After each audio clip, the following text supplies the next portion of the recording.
और बात करते हैं लेह की। लेह में मरने वालों की संख्या 185 हो गई है। मरने वालों में 5 विदेशी नागरिक भी हैं। भारतीय वायुसेना ने 18 उड़ानें भरकर 50 से ज्यादा विदेशी पर्यटकों को सुरक्षित स्थानों तक पहुंचा दिया है। 28 भारतीय सैनिकों सहित 400 लोग लापता हैं और मरने वालों में 6 विदेशी नागरिक भी शामिल हैं। अचानक आई बाढ़ में कई विदेशियों के बहने की खबर है।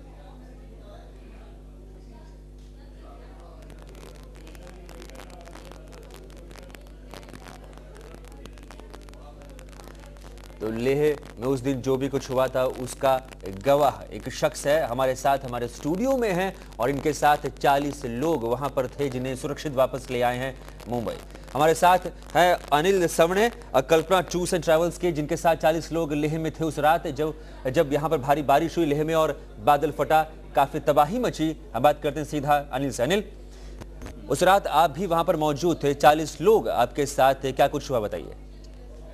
जब सुबह हम हमारे तय प्रोग्राम से साइट सीन के लिए निकलने वाले थे, तो मैं जब होटल के नीचे उतरा तो होटल में थोड़ा कीचड़ और पानी था जी। और हमारे होटल के मालिक थे, बीजू होटल के मालिक आशिक भाई, वो अपना जो लड़के हैं वो लड़के लेके वो कीचड़ वगैरह निकाल रहे थे। क्या इस बात का एहसास आप लोगों को होटल में हो गया था कि लेह में काफी बड़ी मुसीबत आई है, बादल फटा है, बारिश काफी ज्यादा हुई है, बेइंतहा हुई है, बाढ़ आ चुकी है?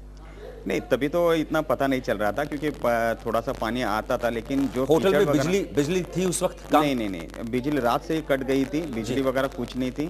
तो सुबह जब हम बाहर आने के बाद मालूम पड़ा हमको, तो आसिक भाई और मैं थोड़ा सा हमारा जो तय प्रोग्राम था जहाँ जब आप सुबह बाहर आए, आपने बाहर आकर क्या देखा? आपकी आंखों ने सबसे पहले क्या देखा? तबाही का वो मंजर क्या था जो आपने सबसे पहले देखा?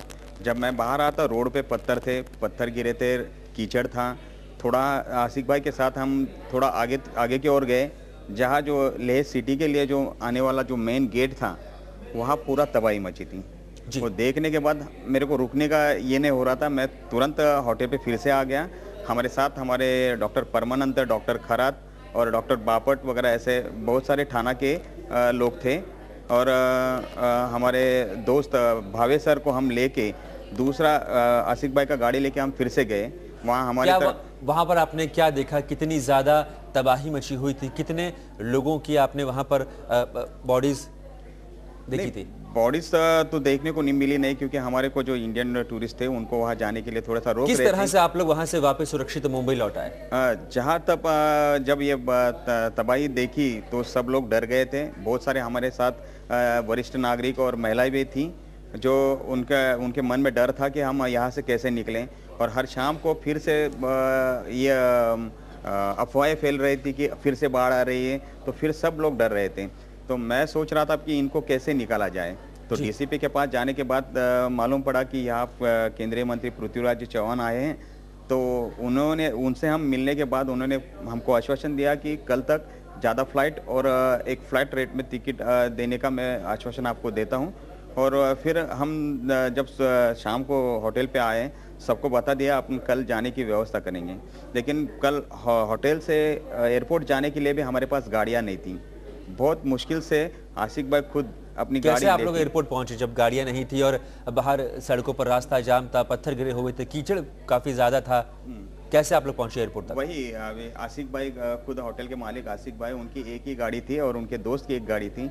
वो दोनों गाड़ी मिला के करीबन आशिक भाई ने खुद 15 से 16 फेरी लगा के हमारे 40 लोग को टाइम पे वे एयरपोर्ट पहुंचा दिया। आपके साथ 40 लोग थे, उन 40 लोगों में महिलाएं कितनी थी और पुरुष कितने थे?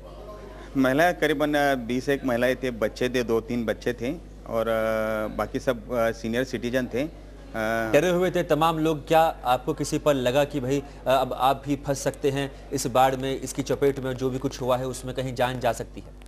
नहीं, ये तो डर उनके मन में मैंने बिठाया नहीं था, क्योंकि मैंने उनको सेफ रखा था, बाहर जाने के लिए मना किया था। क्योंकि बाहर वो हादसा बाकी सारी महिलाएं वगैरह देख लेती थी तो बहुत डर जाती थी। कितना असर पड़ा है टूरिज्म के ऊपर अगर हम बात करें? अब भी वहाँ पर काम चल रहा है चीज़ों को एक बार दोबारा पटरी पर लेके आने के लिए। आप एक टूर्स एंड ट्रेवल्स चलाते हैं, क्या अब भी लोगों की इच्छा है लेह जाने की? या आपके जो लोग हैं जो वहाँ जाना चाहते हैं काफ़ी डरे हुए हैं और अब डरते हैं लेह का नाम सुनकर?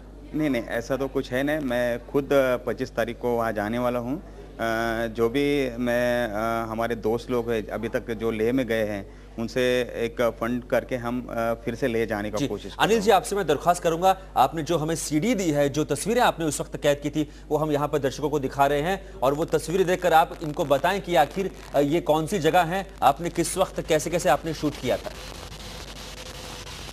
ये जो है हमारे होटल की तरफ से हम बाहर निकल रहे थे, जो मेन गेट की तरफ, जो सिटी के लिए जो मेन गेट है बड़ा, वहाँ हम निकल रहे हैं। लेकिन वो गेट में जाने से पहले हमारा जो ड्राइवर था मोहम्मद करके, तो उसका भाई का मकान पूरा ढो गया था, तो मकान देखने के लिए पहले हम गए। तो मकान में जाते वक्त जो रास्ते पे जो भी हादसा दिखा वो मैंने थोड़े मेरे कैमरे से मैंने शूट किया है। वो ये देखो, ये पूरा घर के घर नीचे का जो फ्लोर रहता पूरा बाढ़ में है, यानी कि पूरा मिट्टी उसमें है। जी जी, हाँ, ये भी वही है, पूरा घर पूरा नीचे का एक फ्लोर है, लेकिन वो फ्लोर अभी दिखाई भी नहीं दे रहा है, पूरा मिट्टी उसमें है जी। ये पूरे लोग परेशान हो ये के कौन सा इलाका है लेह का? ये लेह का जो है पोलो ग्राउंड के ऊपर की तरफ का, हाँ, ये है पोर्शन है जी। यहाँ की गाड़ी पूरी यहाँ पलटी थी, रास्ते पे गाड़ी थी, उन लोग ने वहाँ नीचे फिर गली में लगा दिया था। इन घरों में रहने वालों की क्या हालत थी? बहुत बुरी हालत थी, हर जगह रोने की चीखने की आवाज़ थी। वो सुन के शूट करने का भी दिल नहीं हो रहा था, डर भी लग रहा था कि कहीं उन लोग को गलत महसूस ना हो। तो उसके बाद जब हम अलग अलग तरीके से हम जा रहे थे, उन लोग को दिलासा दे रहे कि भाई कुछ हमारी तरफ से कुछ मदद चाहिए तो आप बता दीजिए। लेकिन जब हम जहाँ बड़ा हादसा हो गया था, जो मेन गेट की तरफ, वहाँ हम जाने के बाद हमको वहाँ के जो बुद्धिस्ट मॉन्क थे उन्होंने रोक दिया कि भाई आपको ये जमने वाला नहीं है। तस्वीरें देखकर ये अंदाज़ा बिल्कुल लगा सकते हैं कि कितना भयानक था वो वक्त जब यहाँ पर बाढ़ आई है। क्या आपने कुछ लोगों को बचाया, किसी की मदद की? लोग वहाँ पर मदद पुकार रहे थे, किस तरह से वहाँ पर प्रशासन काम कर रहा था? नहीं, सुबह तक ऐसा ये पूरा सिचुएशन था कि उसमें मदद करने की कोई गुंजाइश ही नहीं हो रही थी, क्योंकि जो नीचे गए तो वो नीचे गई, उसका क्यों अता पता नहीं चल रहा था। अभी ये तो अंदर के जो इंटीरियर जो गांव है वहाँ हमने ये शूट किया है। जो मेन रोड पे थे वहाँ तो मदद चल रही थी, सब लोग वहाँ भीड़ भाड़, क्योंकि वहाँ बहुत बड़ा हादसा हो गया था। जब हम वहाँ हेल्प करने के लिए गए तो हमारे लोग को थोड़ा सा रोका गया कि वह आप अल्टीट्यूड में है, आपको तकलीफ हो सकता है। और मैंने भी उन लोग को रिक्वेस्ट किया कि आप एक्साइट होके हेल्प मत करो, क्योंकि आप भी 11,000 के फीट के हाइट में हो, यहाँ एल्टीट्यूड सिकनेस रहता है, तो यहाँ आपको कुछ तकलीफ हो गया तो बाद में अपने को और तकलीफ हो जाएंगी। तो आप चले, अपन अपनी अलग तरफ से कुछ मदद है तो अपन करेंगे। फिर हम होटल में आने के बाद आशिक भाई से हमने बात की कि आशिक भाई इन लोग को अनाज की कुछ अपन प्रबंध करेंगे तो देखेंगे। आशिक भाई बोला अनिल भाई आप टेंशन मत ले लो, मैं सब कोशिश करता हूँ जो हमारे इसमें। अनिल जी, आप और आपके साथ 40 लोग वापस लौट आए, सुरक्षित आ गए वापस लौट के, और अब कैसी यादें हैं लेह से? क्या यादें आप लोग लेकर आए? क्या आपके साथ जितने भी लोग थे वो एक बार दोबारा जाना चाहते हैं लेह? अभी उनका तो पता नहीं, क्योंकि जब लेह बॉम्बे एयरपोर्ट में हम पहुंचने के बाद सब ने एक बार से जोर से गणपति बप्पा मोरिया किया, क्योंकि वो सुरक्षित आ गए। और जैसा उनके चेहरे पे जो खुशियाँ देखी मैंने, वो बहुत, मेरे को भी बहुत अभी दुख हो रहा है कि हम कौन से माहौल से हम बाहर आ गए। बहुत बहुत शुक्रिया आपका हमसे बातचीत करने के लिए। तो ये थे हमारे साथ अनिल जी, जिनके साथ 40 लोग सही सलामत वापस मुंबई लौट आए।